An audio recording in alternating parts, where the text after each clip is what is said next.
Je n'avais pas l'intention de les entendre. Je cherchais simplement ma veste, restée accrochée dans la chambre d'amis après le dîner de dimanche.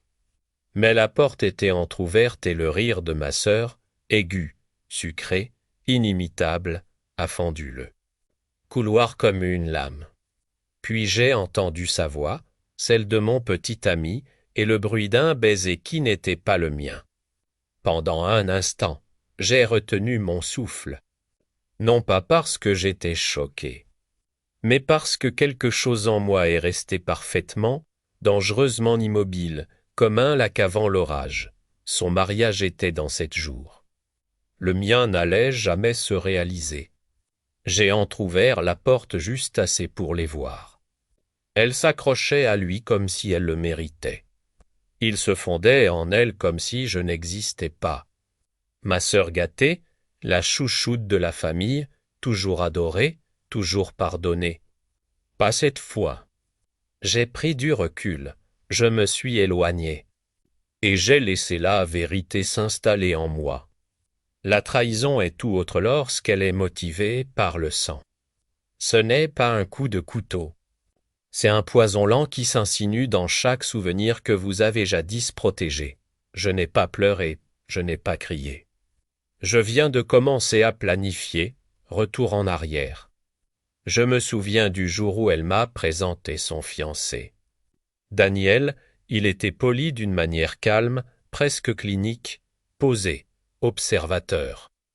Le genre d'homme qui observait plus qu'il ne parlait. Ma sœur, quant à elle, tournoyait autour de lui comme une tempête scintillante, exigeante, théâtrale. Convaincue que le monde lui devait sa dévotion. À l'époque, je pensais qu'il l'aimait. Maintenant, je comprends qu'il la tolérait simplement. C'est fou comme la tolérance peut se transformer en toute autre chose quand la vérité est chuchotée à la bonne oreille. Je n'ai pas eu besoin d'étudier les tendances qui ont suivi ce jour-là. Ils ont été négligents. Ils continuaient à se jeter des regards furtifs, à se frôler les mains, à disparaître dès qu'ils pensaient que personne ne les remarquerait. Ils pensaient que j'allais craquer, m'effondrer, disparaître discrètement. Comme une simple note de bas de page dans leur chaos pré-mariage, mais j'avais déjà changé de masque.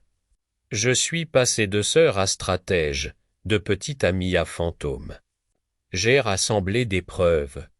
Pas des captures d'écran brouillonnes ni des confrontations dramatiques, juste des petits éléments précis.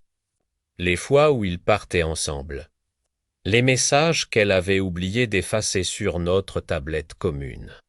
Le rouge à lèvres qui avait bavé et qui ne correspondait pas au sien quand il rentrait tard.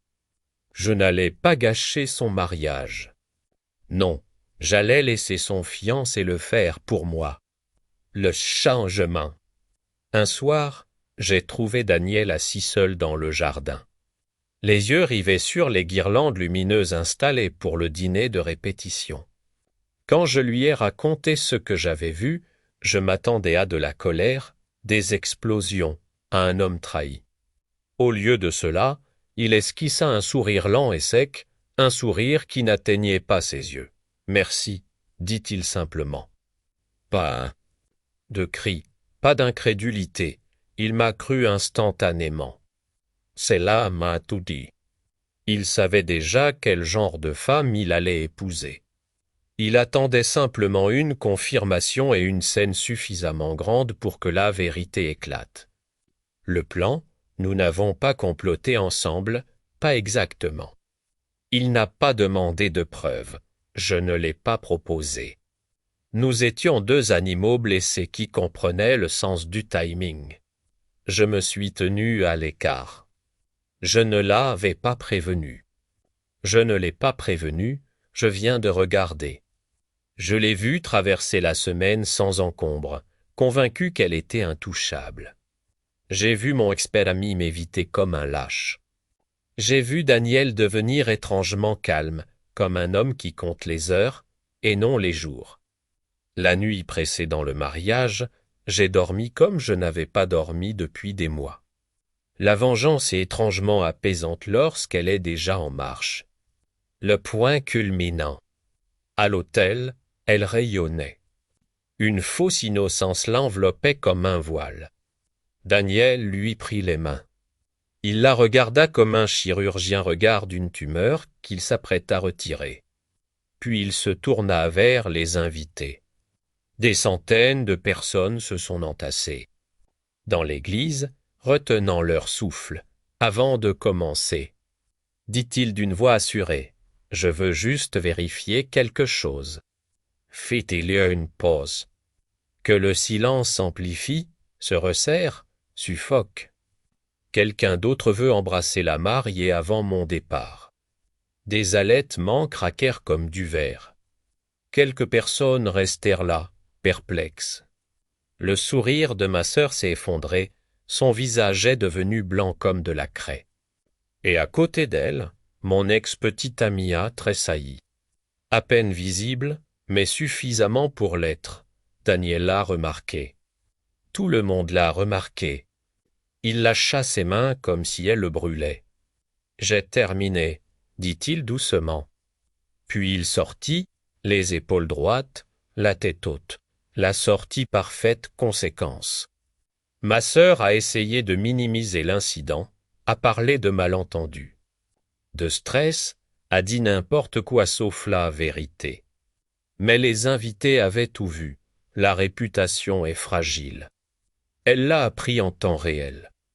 Quant à moi, je ne suis pas resté pour insister à son effondrement. Je suis sorti avant même qu'elle ne se tourne vers moi. Je n'étais pas là lors de sa chute, je l'avais déjà vécu. J'étais là pour faire mon deuil, réflexion finale. Les gens pensent que la vengeance est bruyante, explosive et chaotique. Ils ont tort. La meilleure vengeance est silencieuse, mesurée, exécutée d'une main ferme et d'un cœur calme. Je n'ai pas gâché son mariage, j'ai simplement révélé la vérité. Puis j'ai laissé la gravité faire le reste.